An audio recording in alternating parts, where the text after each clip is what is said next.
直線に切ってまっすぐ縫うだけのフリルブラウスを作ります。自動で計算してくれるフォームがサイトにありますので活用してください。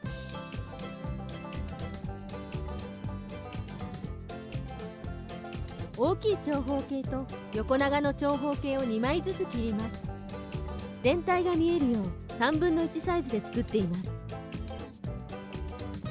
A バストサイズ割る2プラス13から15センチ。 B 背丈プラス1から4センチ。下げて切るときは1から4を少なめにしてください。 C A×1.5 縦13センチ。大きい四角を縦半分に折ります。布端から横へ10センチ、上から子供は13センチ、大人は18センチ斜めに切ります。布を切るのはこれだけです。2つ折りした折り山に印をつけます。フリルも半分に折って印をつけてください。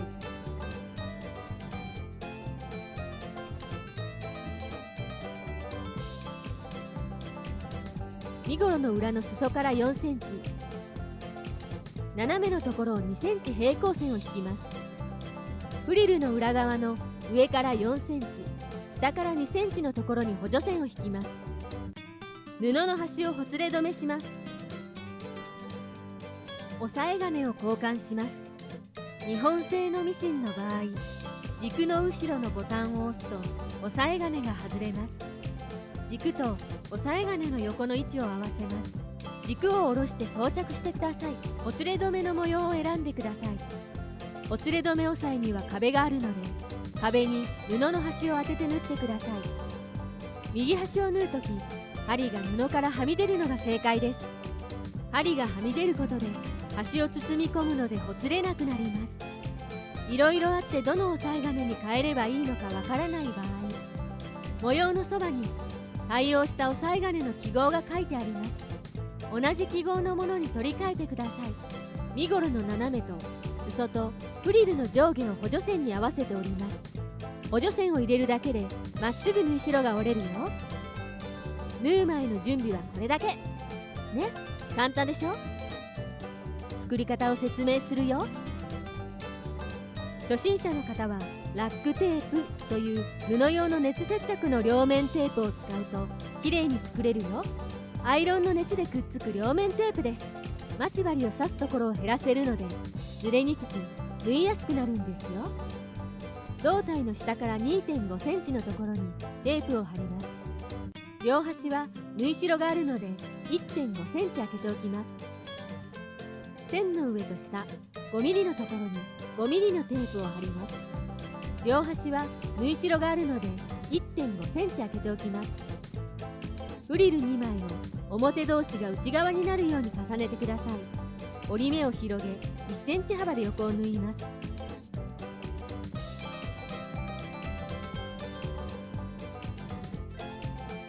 片方はゴムを入れるため2センチの折り目の分開けてから1センチ幅で縫います。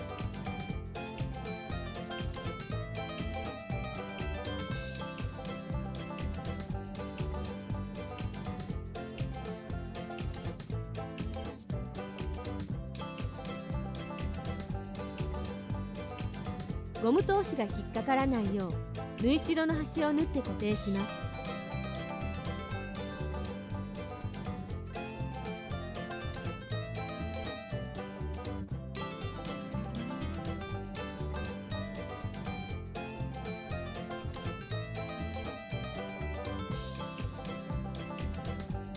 アクリ紙を剥がし固定してください。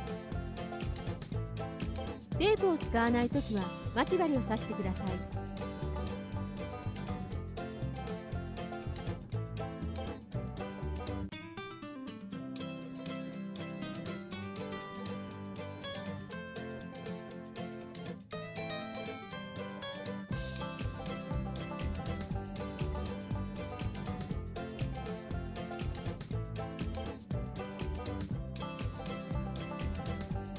フリルの端から5ミリのところを縫います。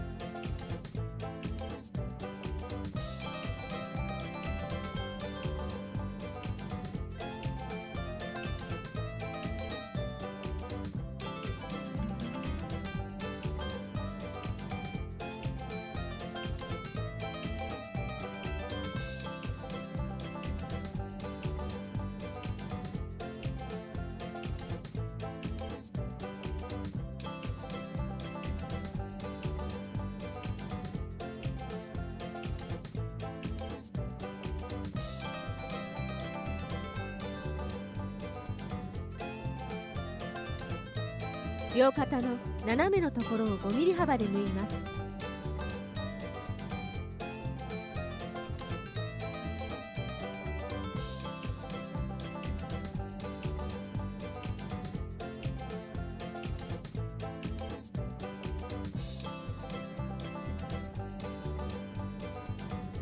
胴体を表同士が内側になるように重ねてください。裾の縫い代を広げます。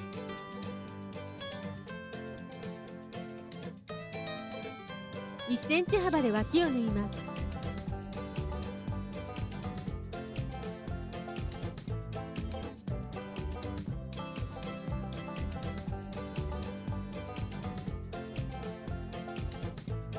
反対の脇も同様に縫ってください。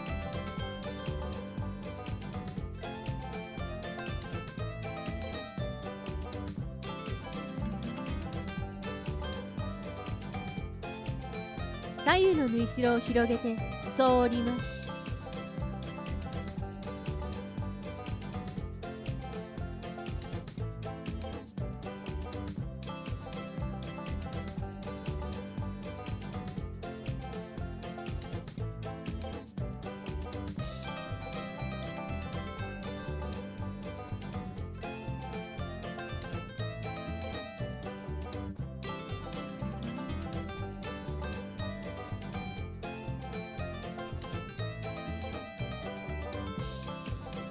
テープを使わない場合は待ち針を刺してください。脇の縫い代と裾にアイロンをかけてください。天然素材の場合、折り目がつきにくいときは水をかけてからアイロンをかけるとしっかり折り目がつきます。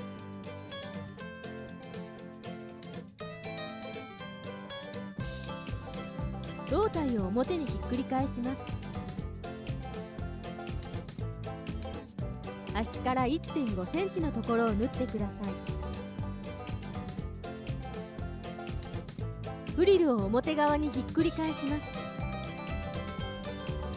両方表側が見えるように胴体の中にフリルを入れます。フリルと胴体の中心を合わせます。胴体とフリルの重なった区間を縫います。内側から折り目の1ミリ外側を縫ってください。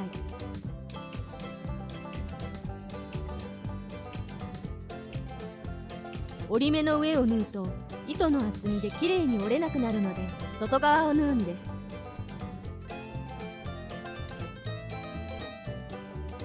フリルだけのところはまだ縫わなくてよいです。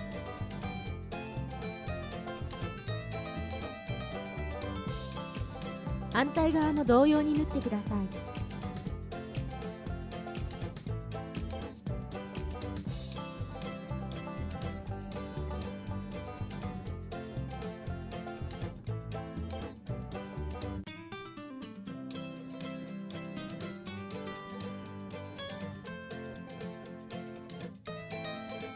テープを貼った場合は剥離紙を剥がします。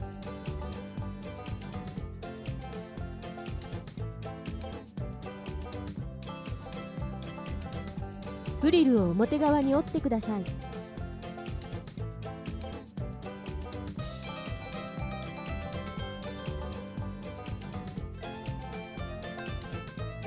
ラックテープは剥離紙を剥がすと弱粘着があるので仮固定ができます。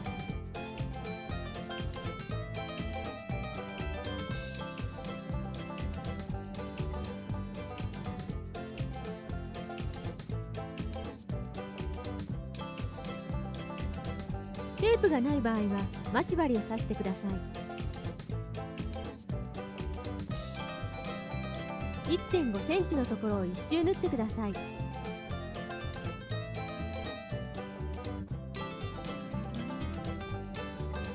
線がないミシンは針から 1.5 センチのところにマスキングテープを貼って布の端をテープに合わせるとまっすぐに縫えます。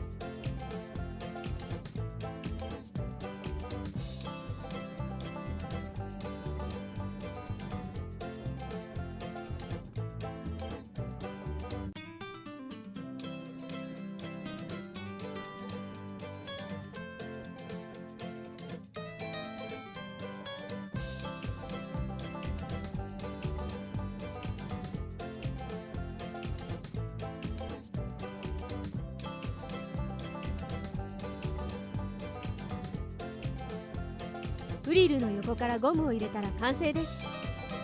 ゴムは強度が商品によって異なるので、長さは試着しながら決めてください。ゴムを緩めにして肩出しにしたり、短めにして首元フリルにしてもいいですね。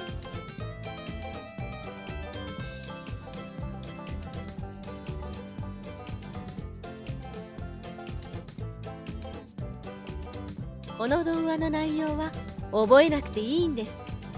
見てもわからないというのは理解する能力がないからではなく、頭で想像するための材料、情報が足りないだけなんです。だからその情報を増やすためには、覚えるのではなく、実際に作業をしながら動画を一時停止して同じように真似をしてみてください。手を動かすのが先です。情報が揃えば理解は後からついてきますよ。もっと洋裁のことを知りたい、いろいろ作りたいという方は洋裁工房をフォローしてね。